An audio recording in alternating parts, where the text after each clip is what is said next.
欢迎参加由 LTTC 语言训练测验中心主办的2026年度培力英检教师研习工作坊。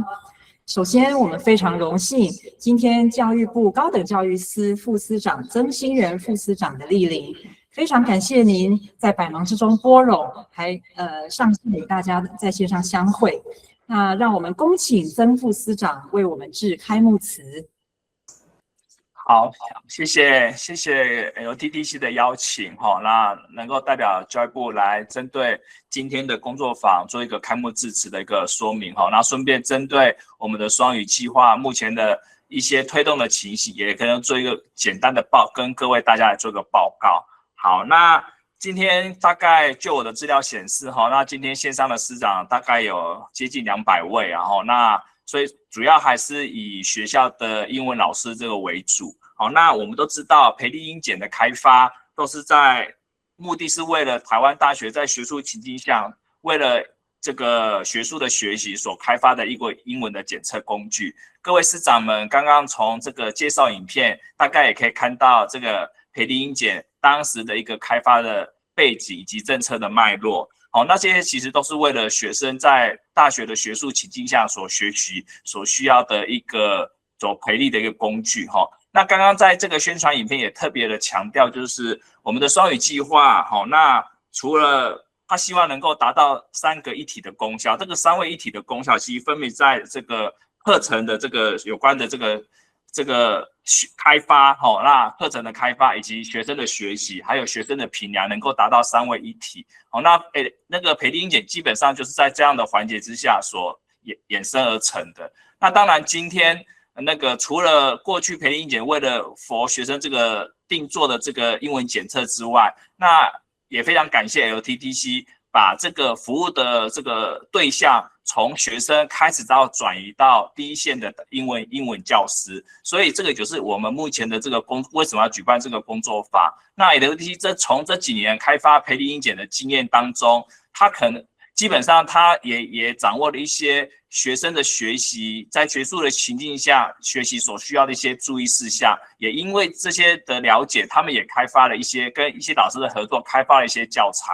那今天也特别感谢2位老师那愿意针对他的教案来进行一些分享。那今天基本上有台科大的老师还有台大的老师针对工程的英文以及生农的英文来进行一些分享。那过去这些分享大概都是从过去培力英检的这些资料的收集所累积，未来针对这些衍生的一些资料之后所发展出来一些教案，都可以供这个线上的第一线英文老师来做一些这个了解观摩，以及作为你未来这个课程的设计的一些参考那再来就是我要跟各位分享的，就是过去双语计划教育部有强调这个 EMI 的学习，但是我们也不要忘了 EMI 学习其实它最重要的部分还需要透过大英英语课程的一些桥接学生可能没有办法未必有办法直接进入 EMI 课程，他必须透过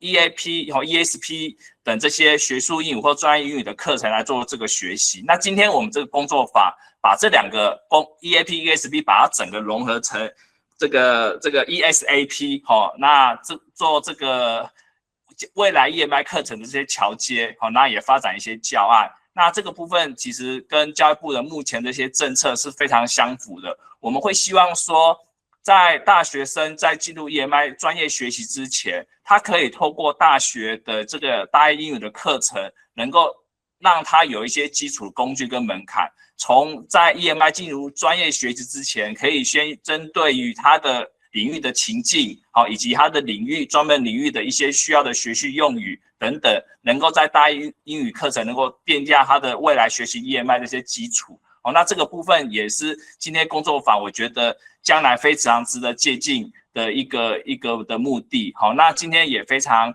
感谢各位师长的这个线上参加。那后续那 LTTC 这边这些针对这些工作坊的这些举办那后续有一些经验或者有一些成果，后续也会跟教育部来做一些互相意见的交换，也会变成我们这些政策调整一个重要参据好，那最后还是谢谢各位师长们这个线上的这个莅临，非常感谢，谢谢。非常感谢曾副司长的鼓励与指导，以及教育部一直以来对 LTTC 的支持。接下来，让我们欢迎 LTTC 大家长执行长李希颖教授为大家说几句话。Good afternoon, everyone. Can you hear me? Yes, fine. Okay, thank you. Thank you for joining us today at the 2026 BESTEP Teacher Professional Development Workshop. Since the launch of Taiwan's bilingual education policy, the LTTC has served as a partner of the Ministry of Education, a key resource center, and the developer and administrator of the BESTEP. Over the years, these BESTEP workshops have brought together an increasing diverse group of colleagues from across Taiwan.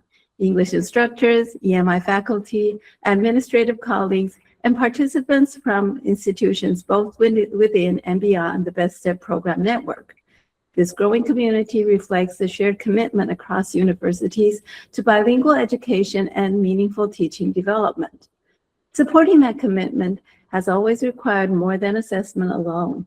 The LTTC believes that meaningful language education emerges when assessment insights, curriculum design, and classroom teaching work in concert, reinforcing and informing one another in an ongoing cycle.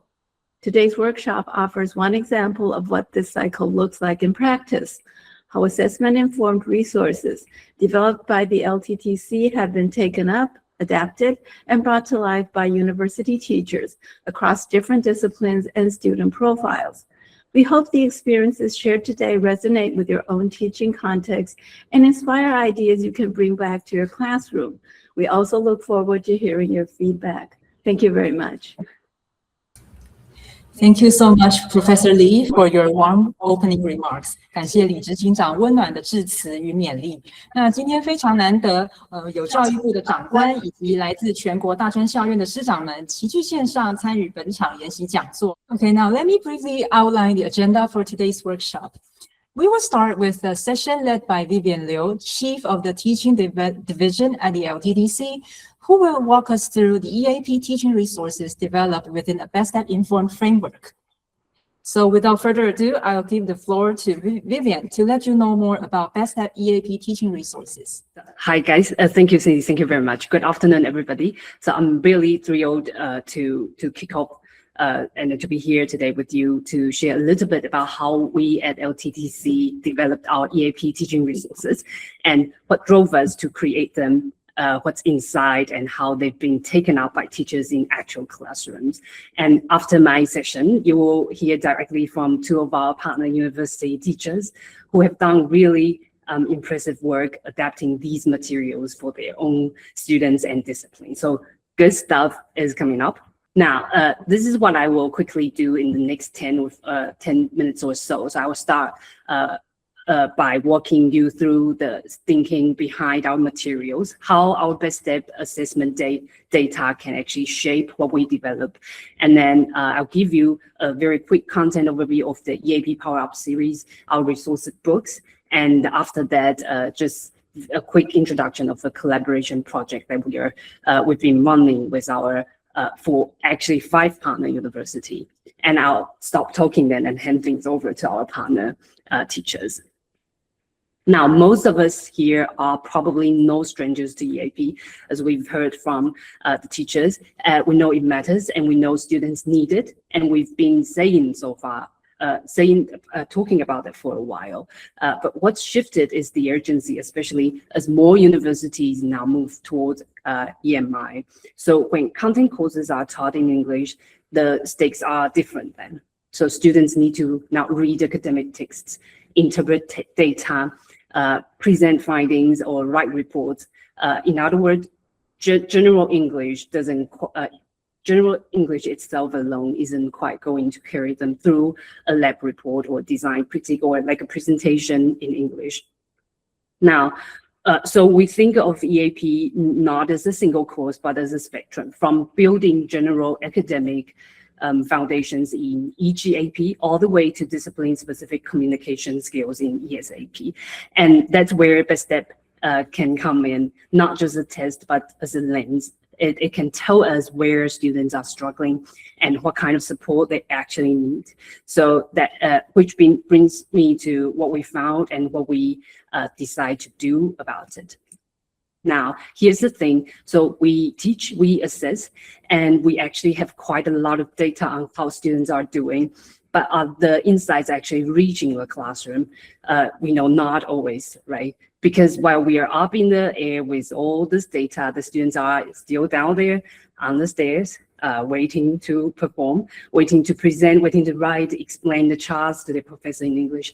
So here's this gap we wanted to address. What did BESTEP tell us about where students are struggling? Let's take a look. Now, the results of BESTEP helps us identify some of the learning gaps.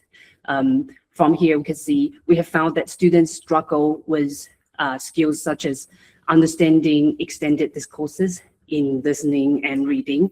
And for today's focuses, integrating information from textual and visual inputs in writing and speaking.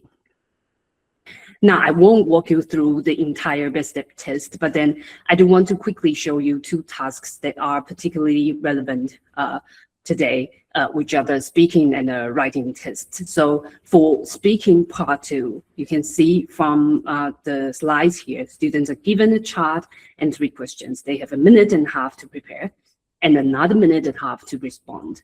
Now, simple enough on paper, but as you can see from the CFR descriptors, well, from the test focuses for this part.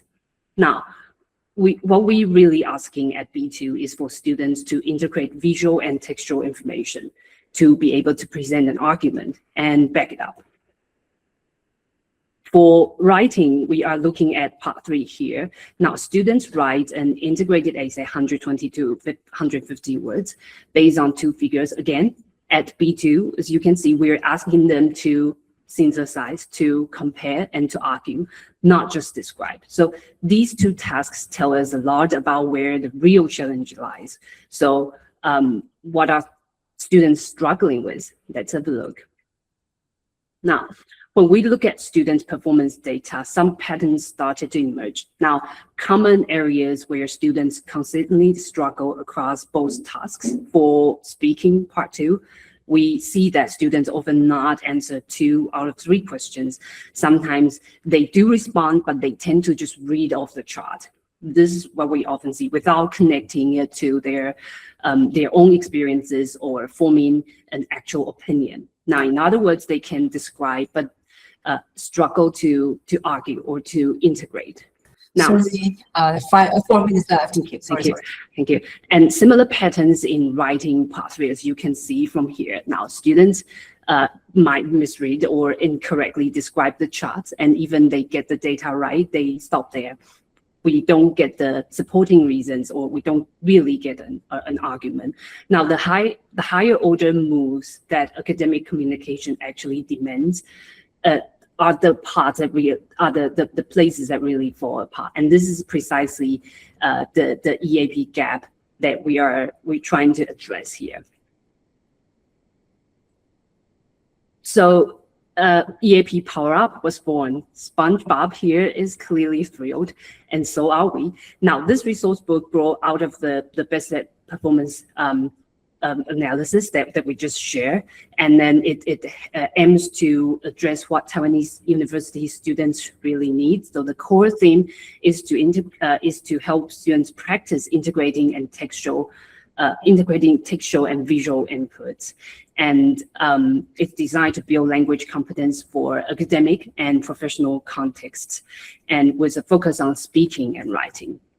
Now, quickly to just show you what's inside the book. So just a quick tour here. Now, as you can see from units 1 and 2, we have like foundational building blocks, like starting with notices, maps, tables, and then all the way to units 3 to 5, we have various chart types. That's basically the heart of the book. So bar charts, pie charts, line graphs, flow charts, etc. And students learn to describe, compare, and analyze. And then units 6 and 7 bring it all together. Now, integrating textual and visual information, summarizing, expressing a supported opinion, so on and so forth. And that's where the real academic magic happens, I would say. So this is what we picture the trajectory our students need. In a moment, our presenters will show examples of lesson plans that adapt these shared materials to different proficiency levels and discipline needs. So you might see cases for Unit 2 and then Units 5 and 7 as we proceed. Now, the book is just one piece of the puzzle. The other piece is the people. So we partner with 5 universities, that's 16 instructors, 27 lesson plans and teaching slides set, all built around EAP Power Up.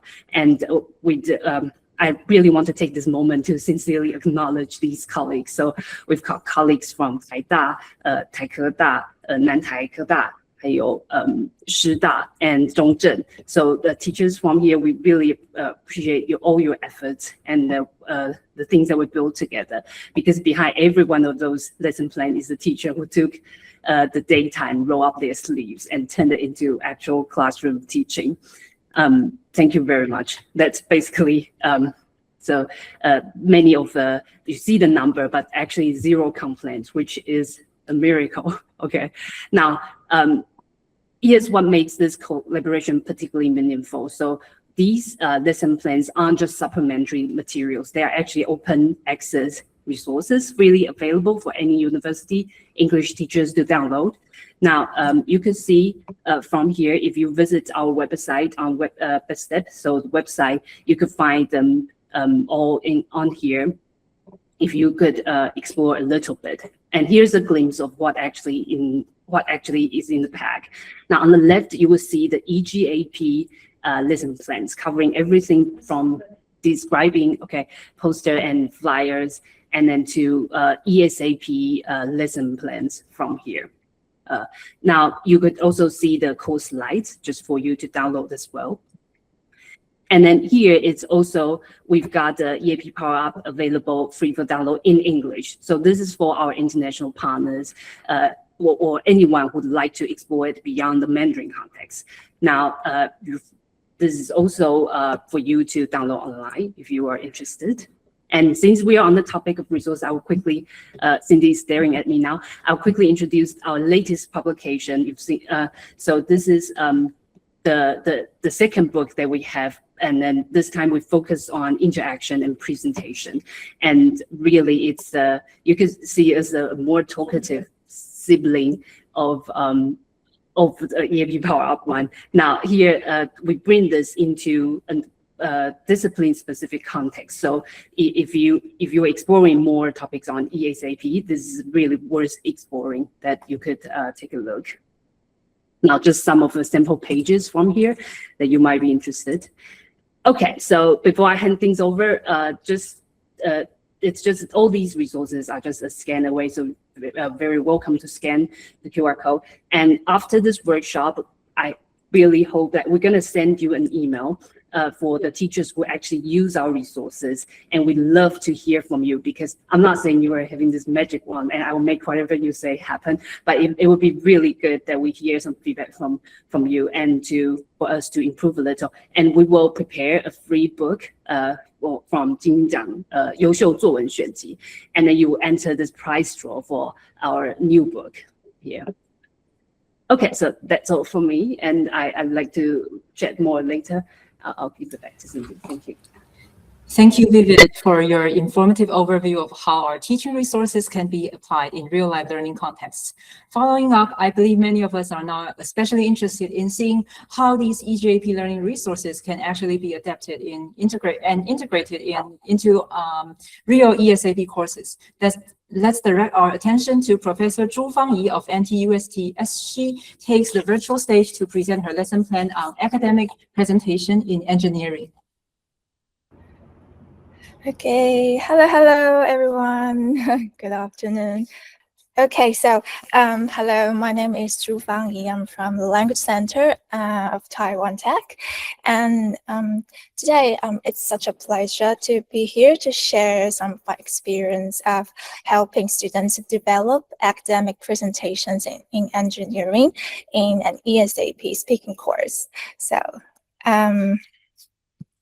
And here is the outline of my presentation today. So firstly, I would address some issues in ESAP course, and then I will give you an example of my ESAP course, that is academic presentations in English for engineering.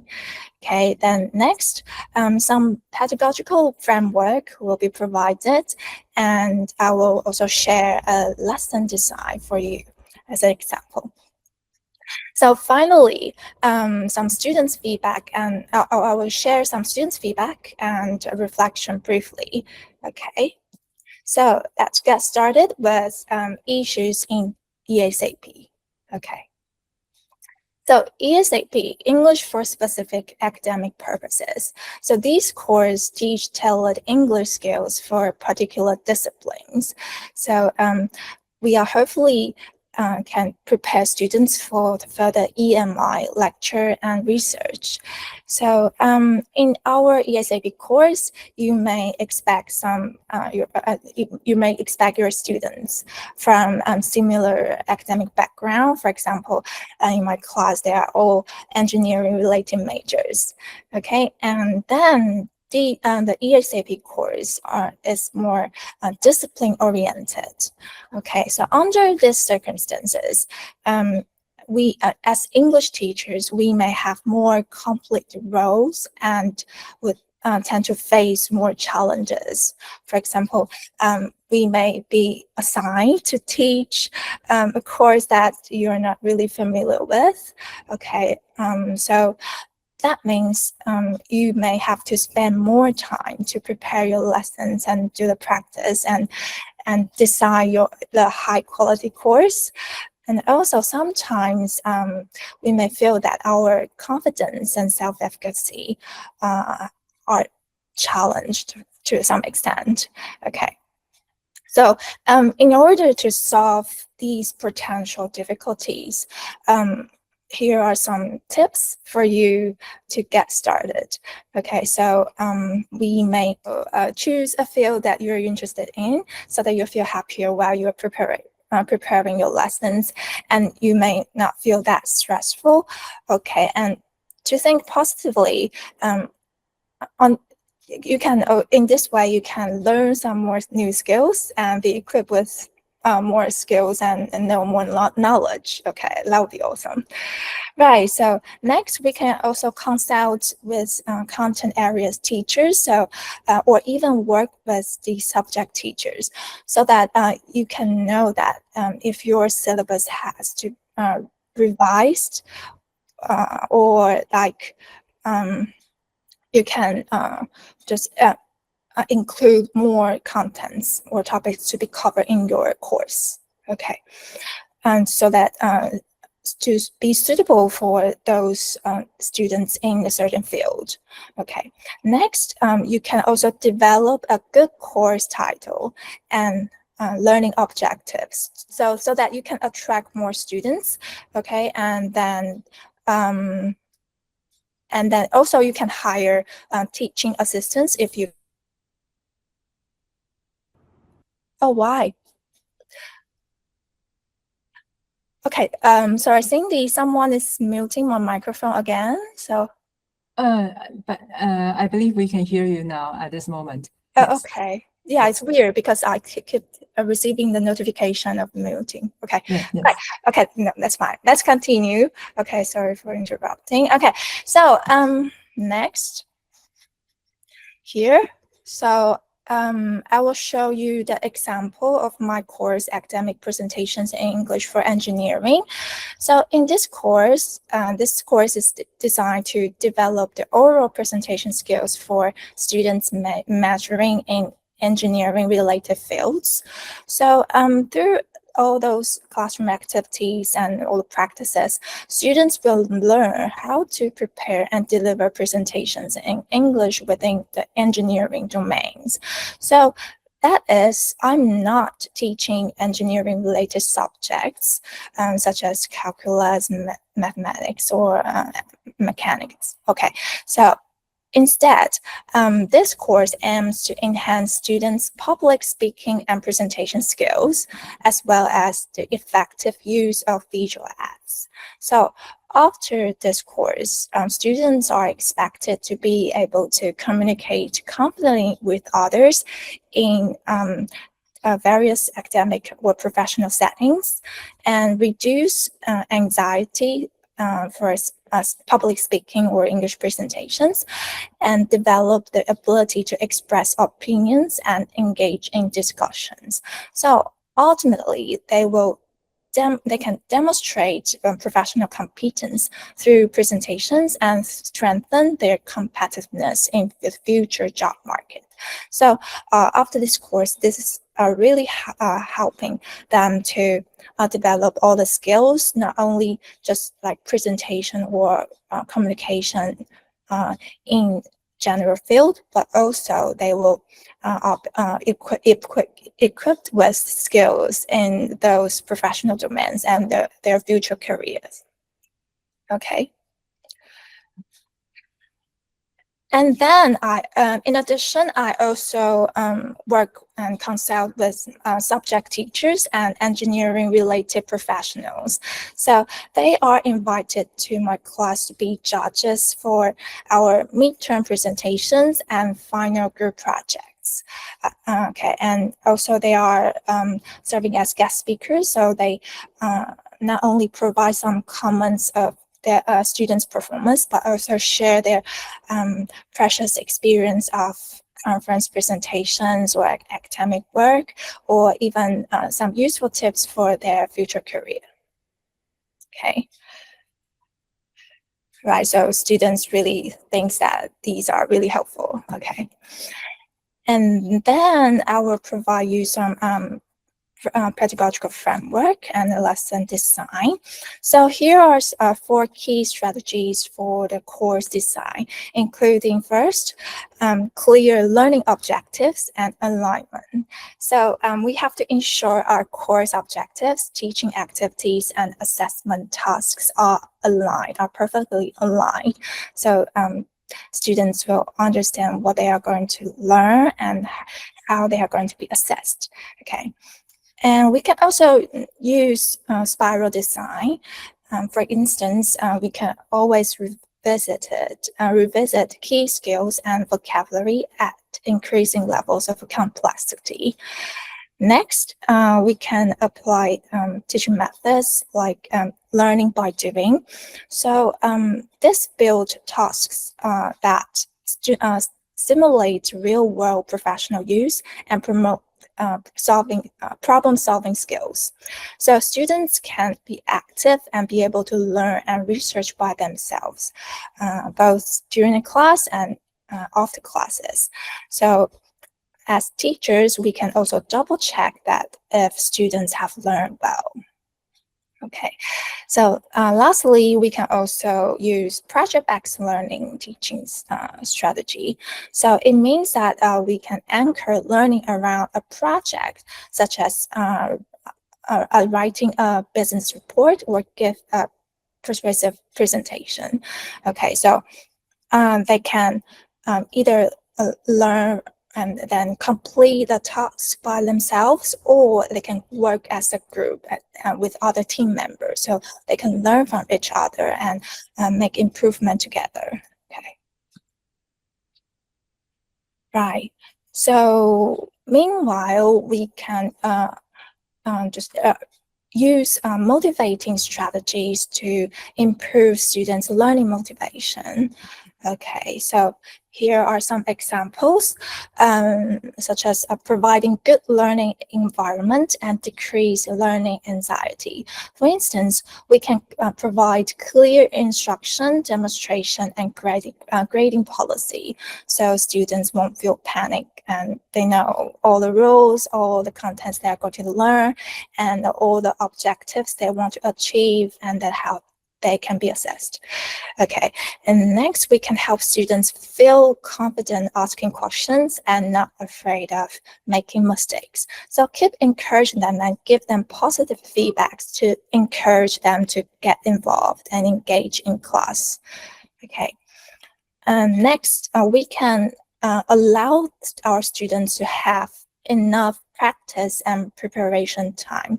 So if you ask them to share their learning outcomes or ask them a question so that they have enough time to practice, and they'll feel not that stressful. Also, meanwhile, we can use volunteer and lucky draw strategy. So, for example, I always, if I ask my students questions or ask them to share their opinions and thoughts, I always ask volunteers first. Okay, so if there's a volunteer who want to share their thoughts or perspectives, and then these volunteers will get extra bonus credits. So these will motivate them to get involved and actively participate in the classroom activity and express themselves. Okay, and in order to make sure that everyone is on the right track and everyone is getting involved in the activity, I will also, after the volunteer round, I will also do the lucky draw so that make sure, yes, everyone is pay attention to me and get involved, and then keeps everyone busy. Okay, that's the key. Okay, and next, if you are a humorous person and your sense of humor is always welcome. You know, students love and enjoy anything but the textbook learning. So yeah, just make a use of your sense of humor. And then lastly, you can provide a reading list and learning resources for them. Okay, this will be really, really helpful because I believe that you have more input, the receptive skills, and so that you can have more opportunity to have better output, the productive skills. Okay, so the more the better you can provide these for, especially for those active learners or advanced learners. They can learn more by themselves after classes. Okay.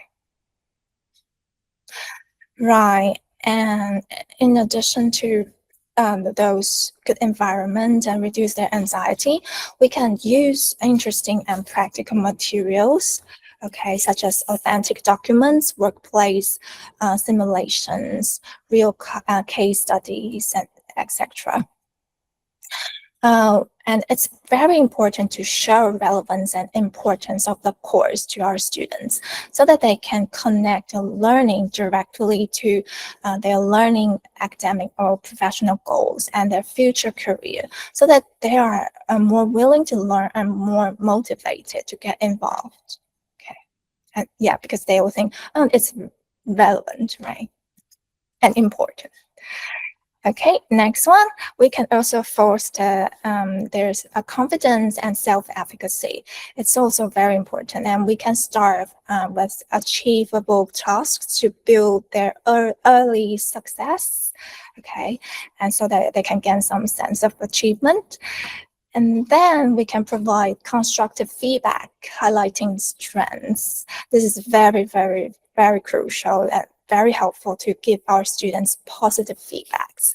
So always praise them and give them positive feedback first to build up their confidence and self-efficacy. And then next, we can assign or help them to find out the new goals to get improved. Right. Next, we can encourage peer support and collaboration so that we can pair up or group them together to achieve a task together so that they can learn from each other or help each other and grow together. Okay. So lastly, it's also important to encourage students' autonomy, learning autonomy. For instance, we can let learners to choose the project topics or case materials that interest them. Okay. Right. So after we know some pedagogical framework, here's the example of my ESAP course, Academic Presentations in English for Engineering. And here's the lesson plan for week 3 or 4. And the weekly topic is the Given Rules, Series 2. Okay, so this class we aim to first review the given rules, including informative speech and persuasive speech, which are all covered previously. And then we aim to learn about another given rules, that is the Sustainable Development Goals, SDGs. And finally, we aim to learn the correct pronunciation of English numbers, as well as how to describe tables and explain data. So to achieve this goal, we used 学术英语 Power, this textbook, focusing on Unit 2. Okay. Right, so the following slides are all the visual aids are used in this class. So in this week, this is a series 2 of the given rules. So I will briefly review the topics covered in the last week, okay, and such as informative speech and persuasive speech, to make sure to give them a warm-up activity to make sure everyone's on the right track. Okay, and then here is the main topic this week, that is SDGs. All right, so 联合国2030永续发展目标. This is really like a hot issues, and a lot of university and courses, they will use this and be included in their course design. Okay, so there are 17 goals, but before we really learn SDGs, because they are like here, there are a lot of figures and a lot of numbers, so we use Unit 2 to review. For those advanced learners, that's review, but for beginners, we can help them to learn and be familiar with the pronunciation of the English numbers, and also try to know how to read the figures and understand them, and then try to explain them to the audience. Okay, so we can just show them these are the common figures, including tables, pie charts, bar charts, and line graphs. Okay, these are all included in the pull-up. Okay, so here it will be a good review for all the pronunciation of the numbers, okay, and like the huge numbers and all the years, okay, years, how to say years in English, and all the proportions or a percentage, okay. And the textbook also provide you some useful expressions and like real examples, okay, so that they will be more familiar with how to explain, how to pronounce English numbers, and how to explain the tables in particular in this unit, okay. And then we can move on to our main speaking activities. Of course, you can use the activities provided by the textbook. For instance, in speaking activity 1, I used the activity in the textbook, and that is it provides a table here, something because it's related to the engineering field. So that would be a really good activity. If not, you can also like find other tables to the activity, okay, to use in the activity, sorry. Yeah, and then so we will show them how to, we'll demonstrate how to read these tables, and then how to explain them, okay, so that they can know how to complete the speaking tasks, okay. And secondly, here is another activity designed by me, which is our main topic, SDGs. Okay, so each group, okay, so they will be assigned assign one goal. Okay, so there are 17. They can then choose one. Okay, and then they have to work together as a group. That they will try to reanalyze and try to know how to explain all the figures in a goal. And then they also read the targets and indicators of the certain goal. Okay, so because there are a lot of numbers like tables or graphs and etc., so that they can practice it. And if they don't know that like the vocabulary or some contents, they can always look up the English dictionary or online resources, or ask teachers or TA to help. Okay, or they can ask the group members. They can work together and help each other.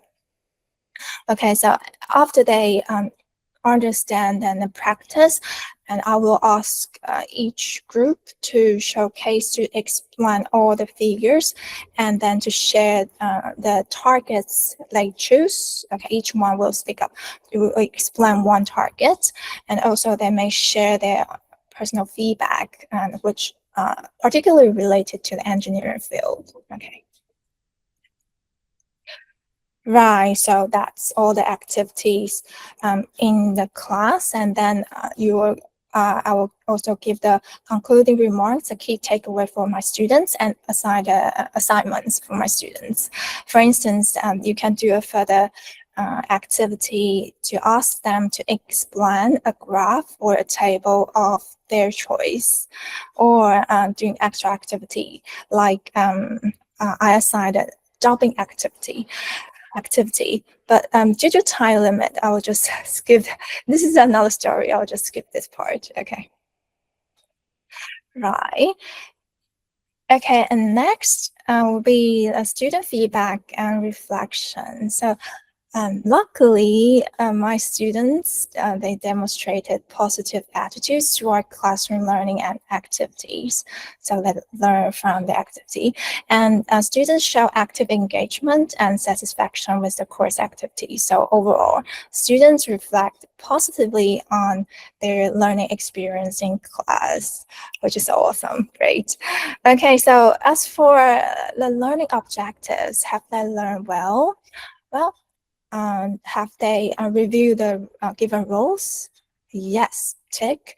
Okay, so have they learned about another given rules, that is SDGs? Of course, right? And then have they learned the correct pronunciation of English numbers, as well as how to describe tables and explain data? Of course, definitely. Okay, so that's great. Right, so I think, okay. Finally, all in all, if you are also interested in develop an ESAP course, or even like academic presentations in different fields, here are some useful tips I share with you to get started, including choosing a field you're interested in, and consulting with subject teachers, developing a good course title and learning objectives, and if it's possible, hire a TA. Next, we can apply good strategies to course design. I've mentioned 4 key strategies, such as clear learning objective and alignment, spiral design, learning by doing, and project-based learning. Okay. So finally, we can adapt a lot of motivating strategies to enhance students' learning motivation. So we mentioned a lot of tips, such as providing good learning environment and decrease learning anxiety, or like using interesting practical materials, showing relevance and importance, fostering self-confidence and self-efficacy, and lastly, encouraging students' autonomy. So in this way, we can just make learning more enjoyable, relevant, and important for our learners, and make them believe that they are able to learn well, and that will be a really successful ESAP course. Okay, yeah, I think that's all for my presentation. And Cindy, is it Is it that time? Yes, yes. Thank you so much for. Okay, thank you. Thank you so much, Right. Professor Zhu, for sharing such practical and valuable insights. And I'm pretty impressed by how you care about how to decrease students' learning anxiety and how you did what you did to build up their learning confidence. Yeah. Right, And thank so shall we take 10 and the workshop will resume at 3 o'clock. Okay, thank you so much. Okay, so we will now resume and welcome back everyone. I hope you had a good break and we are all settled again. Are we all settled again? Okay, I hope so. So let's now move on to our third session. And please join me in welcoming Chen Yijie 老师 of National Taiwan University, who will be presenting his lesson plan on academic writing in bioresources and agriculture. Okay, thank you very much. Hello, everyone. Good afternoon. My name is Freddie, and I'm from the Academic Writing Education Center at National Taiwan University.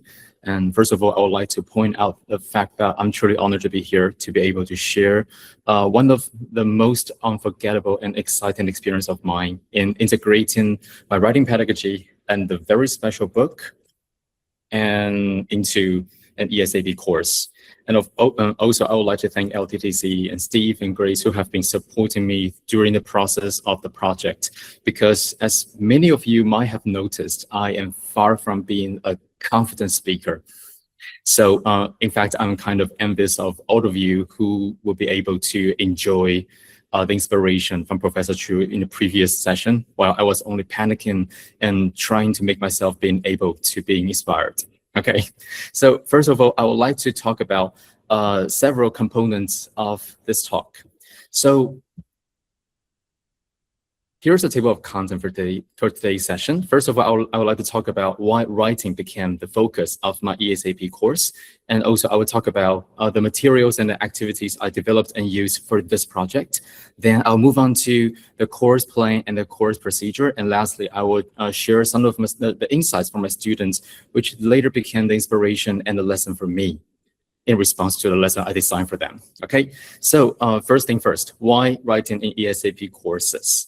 So it all dates back to something about how I was committed to the writing education. So first of all, I have taught several classes and courses at NTU, and most of them were focused on the instruction of FO or EAP or ESP writing to students who do not use English as their first language. So these are all the courses that I have taught or I'm still teaching. And the course titles in blue are the ones that I'm currently teaching this semester. And for those with the label, those are the activities or the courses that I'm involved in the EMI mode. So I have been teaching fundamentals of English since the very first semester I work at NTU. And for some semesters, I taught the same course using the EMI mode. And also I have tried teaching English presentation for academic purposes in EMI mode. And also since the inception of EMI at NTU, we started the program of EMI training workshops for the students who would like to work as a TA in the EMI courses. And in those activities and courses, everything was conducted in EMI. And that was quite a challenge for me at the time, to be very honest. Not because of my self-awareness of my English proficiency level, but because of how I perceive the activity of speaking itself. Yes, as I said, I don't consider myself to be a highly confident person in terms of speaking. Okay, so in order to be able to explain how I arrived at the decision of saying yes to join this project, I will have to take you back in time. So there are several major points of time in my timeline and in my journey of the EFL education. So first, it was 2016. So at that time, as a hard-headed pessimist teacher, I was convinced by a friend and a mentor of mine who tried to convince me that education is all about having fun while making the world a better place. And guess what? As a pessimist, I did secretly wanted to see the world become a better place. So I was hypnotized and I fell voluntarily into the trap And then I started my career as an FO instructor happily. So the first couple of courses that I taught in the very first year at college was a range of courses which were all related to the ESP or the general FO course targets, like the business or business English and communication, and also the daily conversation classes. And the only way I would be able to have a grasp of EFL writing pedagogy was the writing for IELTS examination at that time. Okay, then 2 years later, I officially joined NTU AWEC to become an adjunct lecturer at NTU, and it was a year when I started to in touch with the general EAP courses. So in general, I taught academic presentations and academic writing for general purposes. And at this time, still, all my audience members in the class were still from different departments or different colleges. And it is at that time when critical thinking was kind of the buzzword at a year. If you're not young enough, you definitely you will remember that. So at that time, critical thinking was kind of famous and kind of widely talked about. So some of my peers encouraged me to make some change to my pedagogy. And that was the very first semester I started to try incorporating the activity, the pedagogical activity of peer reviewing into my writing courses. Okay, so that was the very first time I started to switch my mode of teaching. Since before that specific year, my course was more one way or single way instruction based. But from 2018, it then kind of switched to a more two-way or two-direction, bi-directional discussion-based course. And then about 3 years later, the world changed a bit dramatically. And it is at that time, EMI was also becoming the buzzword for the field and the community of education, especially higher education in Taiwan. And it was at that year, EMI was incorporated into higher education landscape in Taiwan. So I started to try different things on top of what I have been teaching in 2018, which was the general EAP courses in the mode of EMI. And also I was becoming partially responsible for the supporting act or the implementing of the EMITA training program at NTU. So that was a time which I will feel very lucky to survive, because at the time I thought that I wouldn't be able to survive this.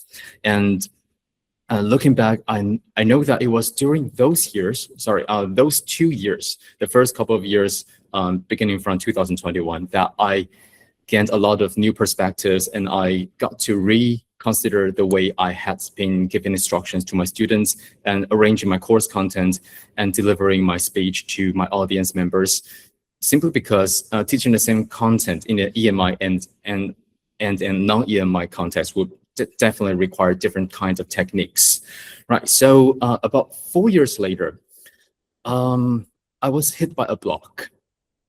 I didn't know what to do, I didn't know what to do in order to achieve further personal advancement. So I started to look back on what I have done in the previous years, and I found something weird along the way. So the first thing is that I had taught courses that were targeted at members of audience from different backgrounds, different disciplines, or different sectors or industries.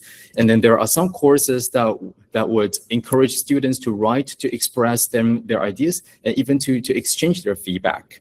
And there are some courses that are non-EMI. So there's something missing here, because I know that there are some courses in which the students lack the homogeneity in terms of their background, and there are some courses in which the students lack the chance to exchange their ideas, and there are some courses that are only tailored to speakers of Mandarin or Chinese language. So there is something missing here, and something that will be the overlap is that I need a course that will be tailored to the need for the same group of students, and that will be overlapping with my interest, my pedagogical interest, which is writing, and that will also be focusing on. Sorry about the bell sound. All right, so the overlap that I was looking for was that the course had to be focusing on writing pedagogy, and the students must be homogeneous, and also the course mode must be in EMI. So that's something that has been missing along the way for my journey. And then the answer dawned upon me on the morning of 17th of January last year, which came in the form of an email. So I received an email in the morning from Grace, who is also at NTU. So the email goes like this: Dear Freddie, I hope this email finds you well. I'm reaching out because LTTC and I are collaborating on a small but exciting project focused on graph description for students from specific colleges. And I wanted to see if you might be interested in joining our team. Okay, the project aims to use the book Power, published by LTTC as the foundational teaching material while tailoring it to suit the needs for students in different disciplines. Okay, so of course, upon seeing this email, I simply just say yes without thinking about which discipline I'm going to teach in. Okay, so for me, I believe that sort of course, like a ESAP, would be the final missing piece that I had been looking for. So I say yes. And then a couple of weeks later, just 2 days before the semester began, I checked the system to see how well enrolled the course is. And it turns out I had 6 students in my class, and they all came from the same college of bioresources and agriculture. So there were 6 students in my class.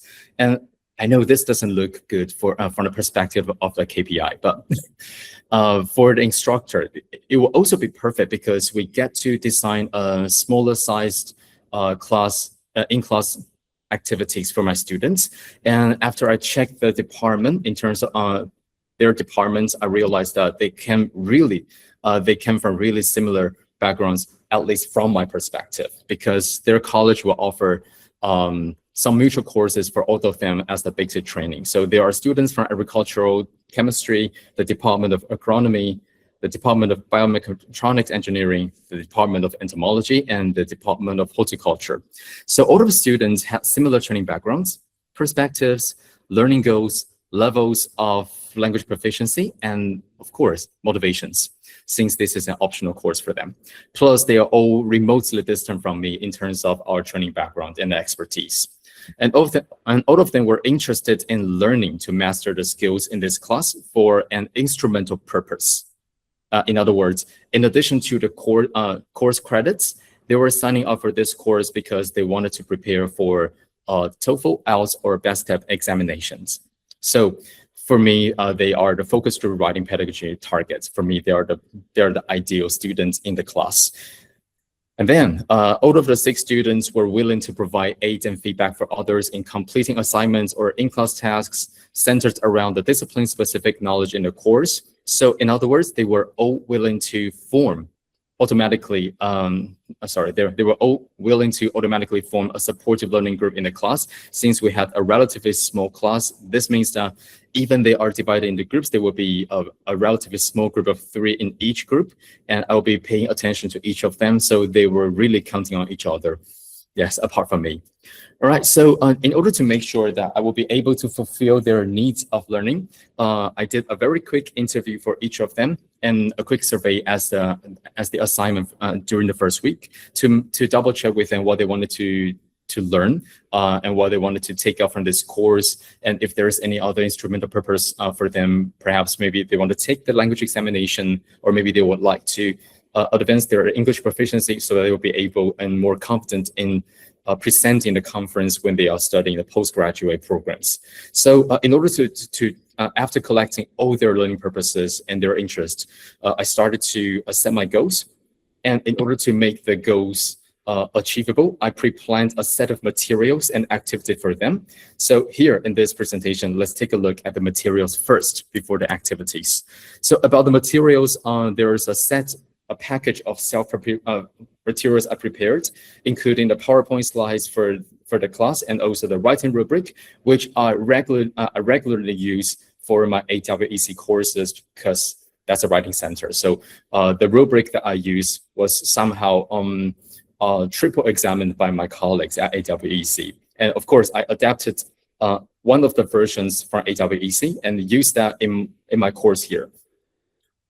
Okay, so in addition to these self-prepared materials, there is a book that I use, which is 学术英语 Power Up 有效整合图文资讯, which focuses on helping the teachers prepare the course and how they can better synthesize the visual information for the academic training of writing. And I have to admit that this book, while it is good, didn't fit all my teaching needs. So I just realized from according to my students' learning preference that I will only have to focus on chapter 5 and 7 of the book. And if you're curious, if you're curious about what the QR code is about, that QR code will guide you to the website where you can get the book at the cheapest price around the globe. Okay. Don't question me because my students have double checked for me. They care about this. Okay. So about the table of content, my students say that they wanted to learn how to describe the flow charts, the classification charts, which is also known as the tree maps, and also how they will be able to describe the bar charts and the line graphs, and how they can interpret the data and do the storytelling, data storytelling, so they'll be able to describe and also to comment on the data. So this sort of consensus among the class sort of became my focus. And since I had tried incorporating peer reviewing in my class, I decided to use put all the components together. So the book that we used, the PowerPoint slide based on the book, and of course a handout that I designed, and a writing rubric adapted from my regular rubrics. So this is a rubric. There are several sections to it. So first of all, the major sector will be the organization. So the students will have to pay attention to the component, whether all the necessary components are present in the text they review. For example, if the introduction has an effective opening, and whether the introduction ends with a clear thesis statement. And about the body paragraph, students were encouraged to check if each body paragraph begins with a clear topic sentence, and whether each body paragraph is sufficiently supported, and whether each body paragraph has unity and coherence. And then we have the conclusion. So whether the conclusion paragraph reminds readers of the main points or the gist, and whether special closure techniques are used to convey a strong and effective message. And in order to make them feel that this is a sort of real and more substantial and more concrete, we put a score grid here for them to check. Okay, so that will be equivalent to different score bands for them. So the maximum for this section will be 50. And let's take a look at the second section of the rubric. About the second section of the rubric, we have grammar and content, which will contribute to 40 points of the overall score. In the first subsection, we have grammatical and lexical range and accuracy.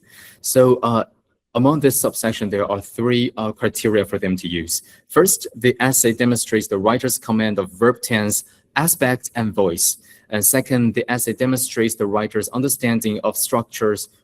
Here I mean, by structure, we mean the sentence structures and punctuation. And the third point being the essay demonstrates the writer's flexible and precise use of vocabulary in the context.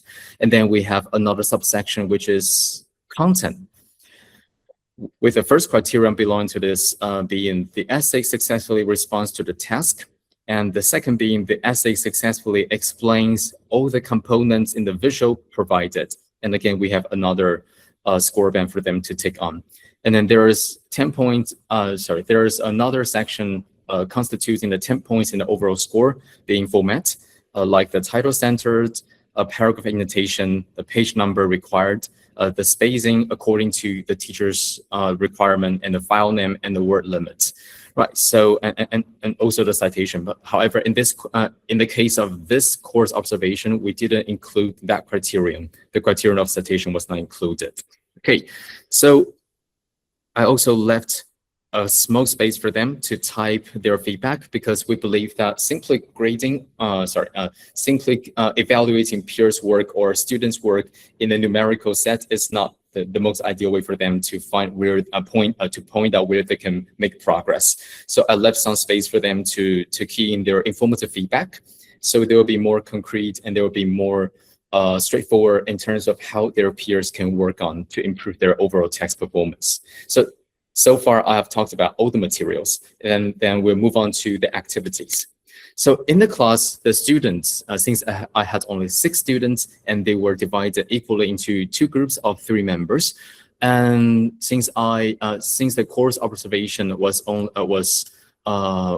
1 day long, which means it consisted of only 3 class periods, the students were given different tasks. Okay, so let's take a look at the collaborating writing task in 1 each group was given. So first of all, in the first collaborative writing task, the group 1 were required to complete the mixed chart assignment, and group 2 was assigned the task of describing the line graph. Okay, which belongs to the field which belongs to their bioresource and agricultural study. And then for the second collaborative writing task, the group 1, the first group were assigned to describe the flow chart, which was based on the topic of the honeybee production. And then the second group was assigned to finish this, to describe the classification chart. And then after that, the students will move on to the peer reviewing task, in which they will exchange their work in the second collaborative writing task. So group 1 will be entitled to provide feedback for group 2's classification description, and vice versa. And then after that, they will have to assign one of the group members from their group to be the speaker or the presenter to show or to share their opinions to the other group. So they will have to do the face-to-face peer feedback sharing. Okay, so in a case like this, they were just swapping the seats among themselves. No one was required to stand in front of class or to give a public speaking. Okay, and of course, it was during this time they were allowed some time to negotiate for meaning, to clarify things up. And after that, after collecting all the feedback from the other group, the students in their initial group, they will have to start rephrasing. They will have to start their revision process. They will have to decide which entry of a comment they will have to take into the revision process, or which parts or which entries of the comment they could simply ignore. Okay, and at the end of the course, I did a quick recap and gave students of the assignments for them to take home. And of course, in order to make sure that everyone got to do the same task in the end of the class, while during the in-class hours, they were given the crossover work. As their homework, they will have to do something that they didn't get to do in the class hour. And overall, and at the end of the day, they will be given different assignments, and in the following week, the teacher, which is me in this case, will be expected to provide the written feedback for each of them. Okay, and there are some issues of the student engagement and perhaps confidence or motivation of participating in the event, perhaps. So in my class, when I asked them to be divided into the groups, I asked them to assign different roles to different members in the group. So that's what we call the role assignment in the group in the collaborative writing task. So one of them must be the discussion leader, who will do the process control, and another of them will be a note taker, which will take notes on what they decided to do or what they decided to provide comment on, and whether they would like to take certain feedback or they would like to decline some of the feedback from their peers. And there is a presenter who will be responsible for conducting the face-to-face interaction or the onstage presentation to the whole class. And so with their partners, they read the text together and discuss where modifications must be made. And then the presenter will have to share their decisions or their feedback for their peers, or how they respond to the feedback from their peers. And since my students ranged in terms of their language proficiency level from B1 to B2, I believe that not every member in the class, although it's a rather small size classroom, I believe that not each of the students had the same level of confidence or willingness to contribute. So about their lower self-confidence, I alluded to some of the research in the previous years. So I did a scaffolding of a safe environment. So in the safe environment, the students were encouraged to divide the job. So based on the jigsaw puzzle of the peer reviewing by Nguyen in 2016, so one of the members will be responsible for ideas, and the second member will be responsible for checking the organization of the text, and the third member who perhaps were more confident in the grammatical or the lexical range or accuracy will be responsible for checking the expressions and the accuracy in their use of the expressions. So they kind of do the job sharing so that everyone got to contribute a little bit to the group, and the task could be broken down into smaller and more manageable pieces. And then we have 5 minutes left. Sorry to interrupt. Okay, thank you very much. Thank you. And since we'll have to make sure that everyone will be able to understand each other in an EMI setting, they were encouraged to negotiate for meaning, which was based on Cindy Huang's research published in 2016. And the third research was based on Manning's and Manning's colleagues' publication in 2018, which was the peer review triads, in which each member will be responsible for different tasks or for different goals. Right, so that's what I did in order to make sure that the activity wouldn't be a daunting task for any of the members in the class. And then the course plan and the procedure. So about the course plan, before the day of the implementation of my writing pedagogy, I put different breadcrumbs for them so that they will be able to pick up different skills, and they can accumulate their understanding, or they can accumulate, they got to polish their skills, which will be applicable in week 11, which was the task of writing to describe visuals. So in the first 2 weeks after the semester began, I provided training in note-taking while listening and reading. And in the 7th week, I provided a training in their public speaking techniques. And in the following week, I taught them and I shared with them how they will be able to provide feedback in the tactful manner when they are given face-to-face feedback, or when they are being on the stage and projecting their thoughts to other class members. And all of these contents were prepared in order to make sure week 11, the pedagogy in week 11 will be able to be implemented well. Okay, so let's take a look at the week 11 150-minute course procedure. Right, so there was a lead-in and there was a lecture content, the lecture based on the pie chart and the line graph. And in these sections, I talk about how they can be careful with the useful language expression and the structure. And also, I gave them a collaborative writing task, just based on the same kind of visuals. Right. So the leading took about 5 minutes, and the lecture took about 20 minutes, and the first collaborative writing task took about another 20 minutes and 5 minutes to wrap up. And that was almost the same in the second period of the class. Just the only difference was the material that I used. And then for the third hour, I introduced to them about how they can use the rubric. And then there was about 20 minutes of time for them to do the peer review, peer feedback, and to exchange their feedback. And then they will be given another 15 minutes to write their revision, and to assign one speaker to stand on stage and share their opinion, and to share their decision of revision in a public speaking manner. And for the last 5 minutes, I gave them a quick recap and provide them with assignment for their take-home training. And these are all the materials that I use for leading discussion, and these are all the materials I use for the first task, and these are all the materials I use for the second writing task, and this is the assignment of the day. Okay, so I would like to fast forward to the student feedback. Right, so some of my students say that he found this course was provided with clear explanations and relevant language expressions from the book. And there is one special feedback that I will never forget, although it was in Chinese. The student mentioned that he didn't buy the book, but he really loved the integration of the book content and the teaching pedagogy. And he also mentioned the fact that he tried to use AI during the process in order to reduce their own output. But he realized that using AI kind of costs more work for them, because they have to double check and fact check if the feedback generated by AI was reliable. So he suggested me that maybe I could prolong the activity, or maybe I could develop two different versions of peer review, one with AI and the other without AI.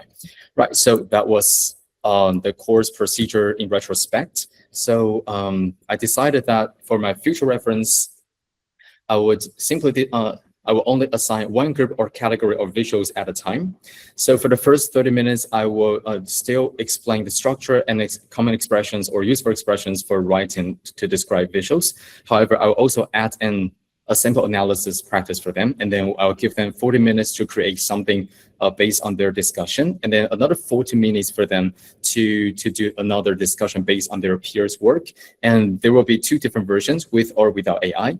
And then, of course, still they will have to do the face-to-face idea exchange across group discussion. And then there will be 20 minutes for revision and another 20 minutes for sharing. And of course, during this part, they will still be required to do the draft rewriting and reviewing, and also the oral presentation. And there's one more feedback, one more entry of feedback that I took from my students. One of the students pointed out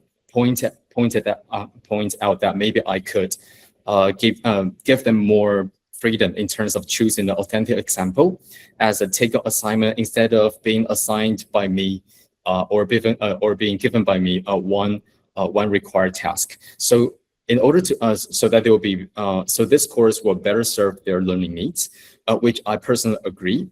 So this is the final slide in my presentation. Just bear with me for another 30 seconds. Thank you very much. Right. So I realized that age and years of experience does not equal to teaching capability. Just as the example of me being hit by a block in the previous year. And the beneficial effects of experimenting on new materials in EGAP and ESAP courses will stimulate a teacher's personal development. And of course, students will be understanding and accepting every component in the class as long as the teacher will be willing and able to reach out first. Right, so that's pretty much everything. Sorry for overrunning for a bit. That will be everything that I would like to share. Thank you very much.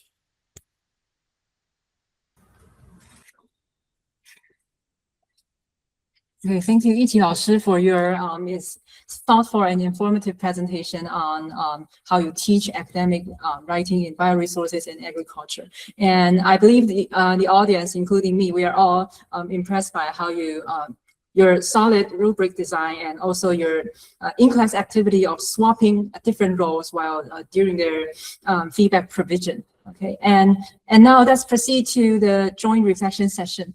We will first go through the questions participants raised while registering in our registration form, and then move on to the questions posted in the chat box and during the workshop. Okay, so let me share what we've got here. Okay, so okay, I believe you can all see my slides. Okay, so many teachers raise important issues related to real-life teaching practice. And after reviewing and organizing these questions, we identified 5 major areas of concerns. The first 3 areas, including curriculum and material design, student engagement and classroom implementation, and as well as LTTC resource accessibility, have already been addressed quite extensively throughout the presentations by our 3 speakers. So we will therefore focus our discussion on the remaining 2 areas at the bottom. Okay, so here, as you can see here, the word fonts are bigger. Okay, and so these are the 2 areas that we may explore further, including AI and technology in teaching, as well as assessment and alignment. So to begin with, may I invite 2 professors to share your thoughts on how AI can be integrated into speaking or writing instruction. Here we go. Okay, and in particular, how can teachers guide students to use AI appropriately to support maybe idea development in speaking or writing, while also preventing over-reliance. So perhaps we could first invite Fangyi老师 to share your thoughts. Okay. Well, yeah, I will share some maybe some online resources, and also how maybe some how I guide students to use the AI tools. Okay, so should I stop the screen sharing so that you can? oh see yeah, your, or okay. maybe yeah, I can use mine. Okay.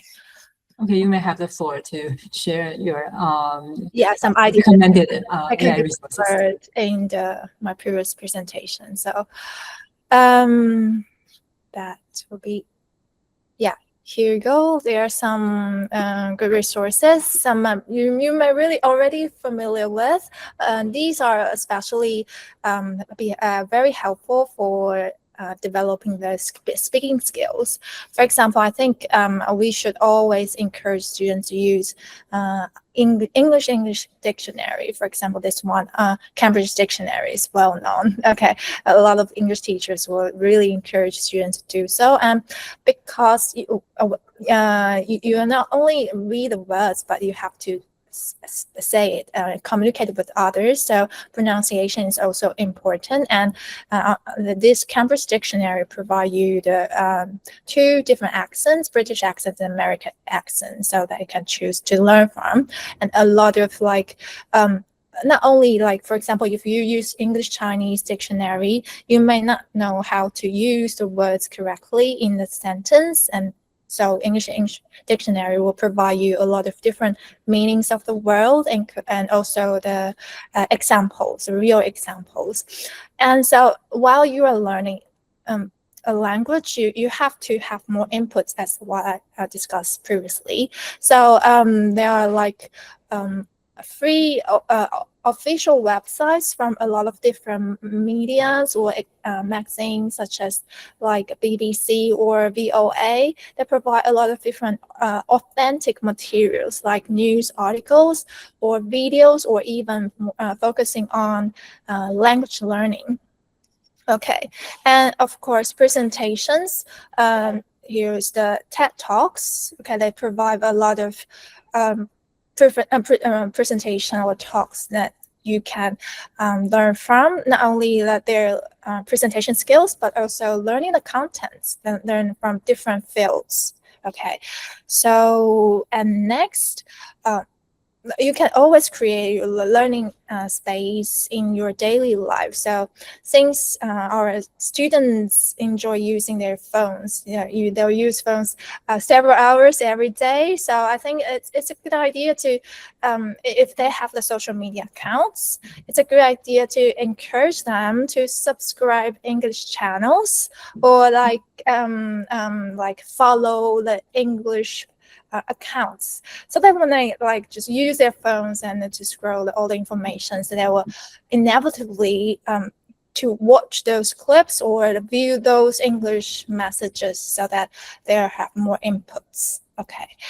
Well, and also like English, I think this is also a good platform, because when you can key in some keywords you really like to know, and they provide all different accents, and then they will show you the word, for example, water, in the clip, and then you can just watch the film and to see how does the keyword be pronounced in a sentence, and you can also watch the whole clip as a whole.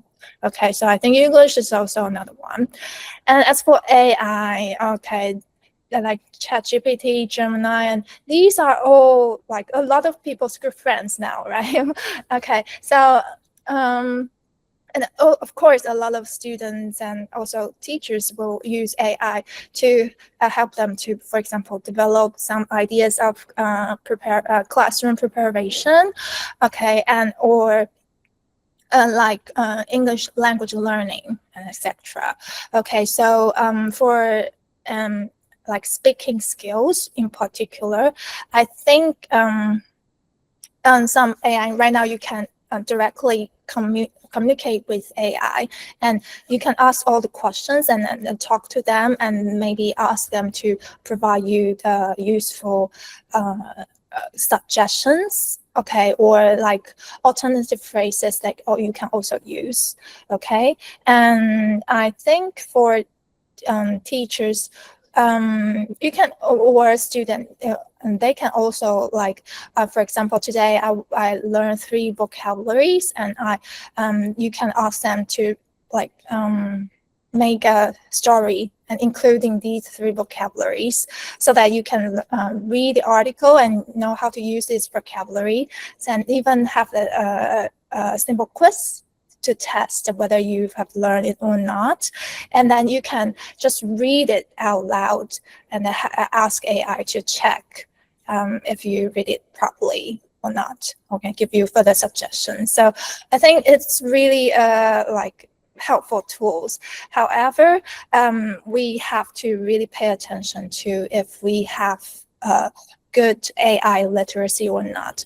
It means that this is the ability to understand, evaluate, and effectively use AI tools while recognizing their limitations and social impacts. So they are not, AI is not perfect, so they may provide wrong answers or not that good results, so that we have to know how to interact, not only interact with AI, but also possess critical thinking, critical literacy to assess its outputs, and also apply in daily life, how to use it effectively. So maybe in class, maybe teacher can spend some time to help them to, for example, use AI to answer a question, and then to check and review the results or the information provided by AI together, and to ask students, what do you think? If this AI provides quality answers, or are they whether it can inspire you to think more or think further, and then we can even re-extend it, like read further articles, more other articles from different points of view or so. So I think that would be a meaningful activity to guide students to use AI, I think. Yeah. Okay, so yeah, that's all. Okay. Thank you so much, Professor Zhu, Thank for your enlightening sharing all the online resources and how we can teach students about AI literacy. Okay, and let's also hear from Yiqi 老师 on the issue of, okay, maybe I should share my slide again. So on the issue of guiding students' AI use without over-reliance, and also students' AI use in maybe writing tasks. Okay. Okay, right.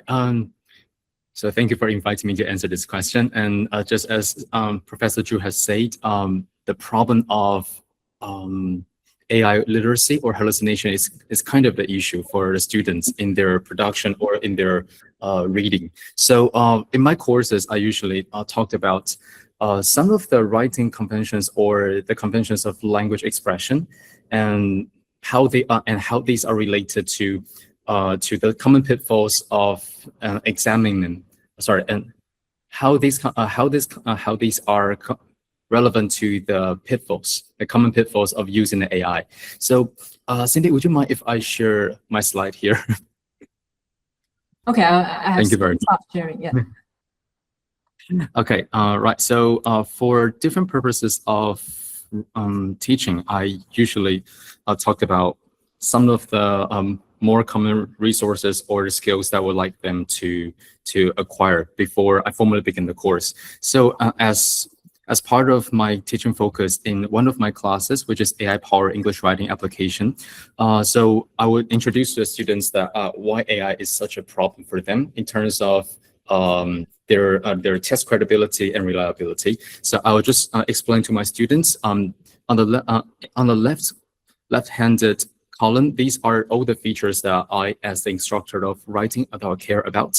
And the reason for me to care about these is that these are all based on the conventions of academic writing, like the text structure and different types of text structures, and the features, the important features of formal and academic writing, and the intra and intertextual level of flow of ideas. And these are all related to the higher order and the lower order thinking differences. And then the citation rules and how students can avoid plagiarism. And then about the paraphrasing, the summarizing skills, and how they can tailor their tone, their word choice, and their writing style to their audience if they know who they are writing to.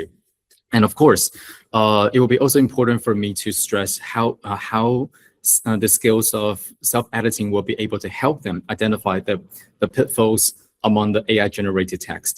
So after introducing the column, the concepts on the left-hand side column, I will also talk about what's on the right-hand side. So there are some common pitfalls in terms of the structure and logic, and the coherence and cohesion issue, and how students can identify the flaws in the supporting information generated by AI or provided by AI to support the topic sentence, or to provide, to support the thesis statement in the text, and also whether the sources the AI-generated text has cited are reliable or real. And then the word choices and the tones, whether all the words chosen by the AI language model are suitable for the reader's expectations. So these are what I usually talk about as the fundamental concept at the beginning of a course. No matter which course I teach now, I will always talk about this for my students, since AI has been greatly infused into almost every aspect of our research activity and writing activity. And then for some of students who are required by their professor, their supervisor, to produce drafts of their dissertation on a regular basis, I would recommend them to check whether the tools they have been using will be able to produce text without hallucination. So far, these 4 platforms like Paper Digest, Open Knowledge Maps, Lit Maps, and SciSpace, they are capable of producing text without hallucination, but who knows about the future? Yeah, so far, these are the materials I would recommend them to use if they have to use or cite real and formally published papers. Okay, so this is what I will recommend my students to do. Okay, thank you, Yiqi 老师 for your solid sharing. Okay, I believe all the audience will know more about how can we help students in writing development while do not over rely on AI tools, but also make good use of it. Okay, and I believe there are some there are already some questions in the chat box. So maybe shall we have a look together in the chat box?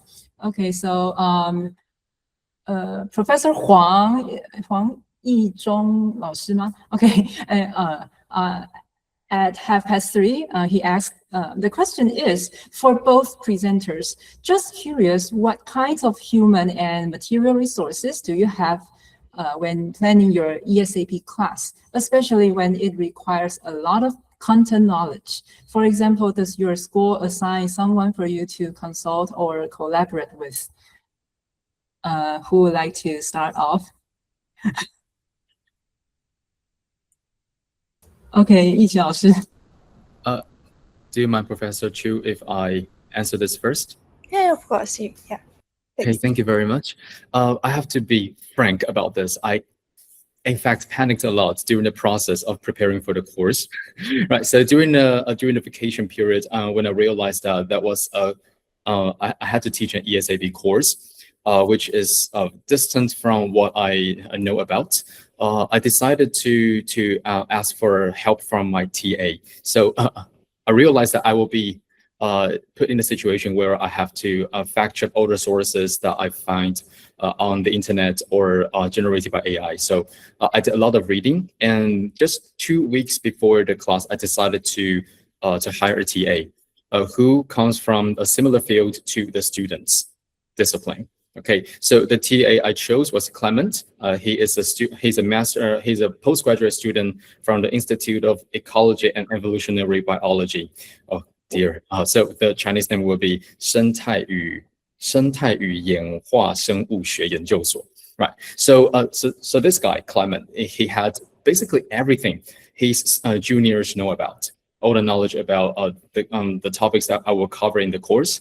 So in some way, while I was responsible for providing language expression training, Clement was responsible for fact checking. So we had a weekly meeting just 1 or 2 days before the course was conducted each week. Yes, so that's what I did. In order to make sure I could prepare well, I hired a TA in the same field as a course. Thank you, Yi老师. And Professor Fang Yi, would you like to add? Yes, I think, TA is definitely really helpful, especially from the content field. Okay, so that's really important. And also, as I mentioned before, the subject teachers or the professional from the certain field, of course, to be frank as well.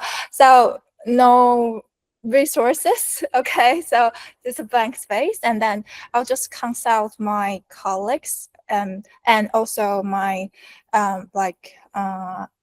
Alan, our leader of the language center, and all those my colleagues. They ask them whether is there any subject teachers so that I can consult and work with. Okay, and so they provide the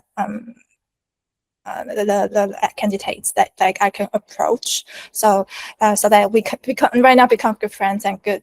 We work together right now. So as I said, they become my guest speakers and guest judges.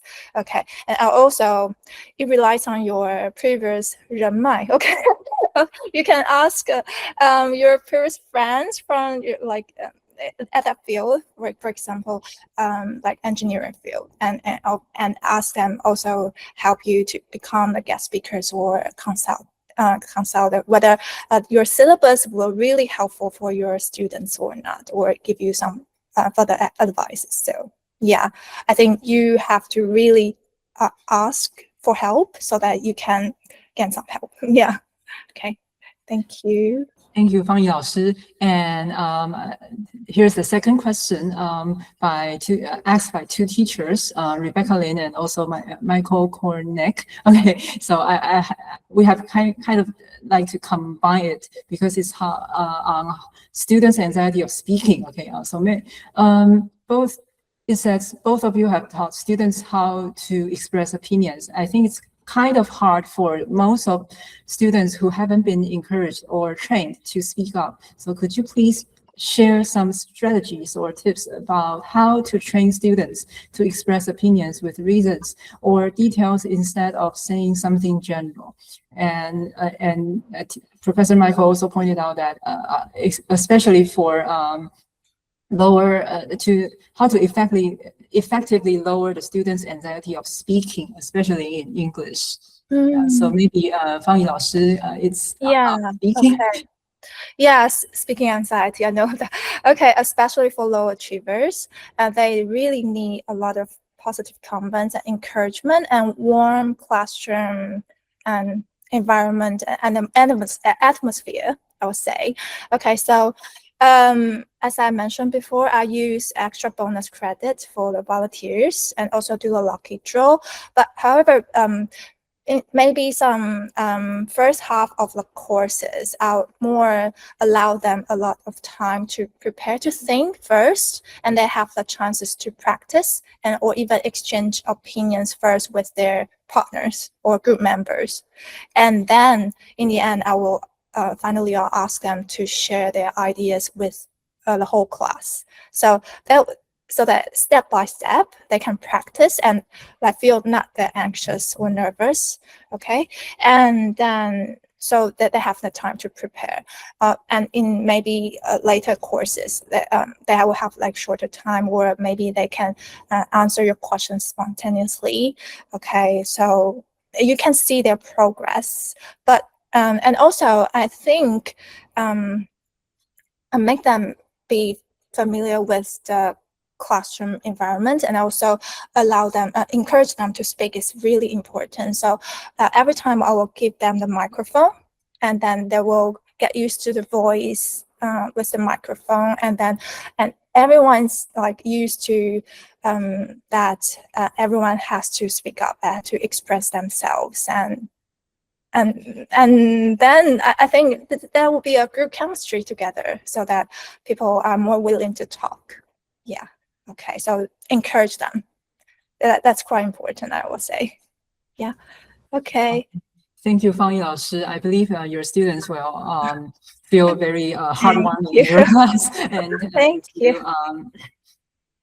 And there's a third question here, asked by maybe Professor Philip. Okay, in your experience, to what extent do students have a choice about studying using EMI? How does this affect their sense of autonomy and self-determined motivation? And so perhaps could we hear from Yiqi 老师? Thank you. Okay. Right. So all the students that I had, according to my experience, they all had a instrumental purpose. For example, they wanted the record or the credits because they wanted to apply for their next degree program, or they wanted to make sure that they will be more confident or more competent as a speaker or writer in their field when they are doing research. And definitely among the 6 students of mine, one of them did not plan to proceed or move on to the next level of study.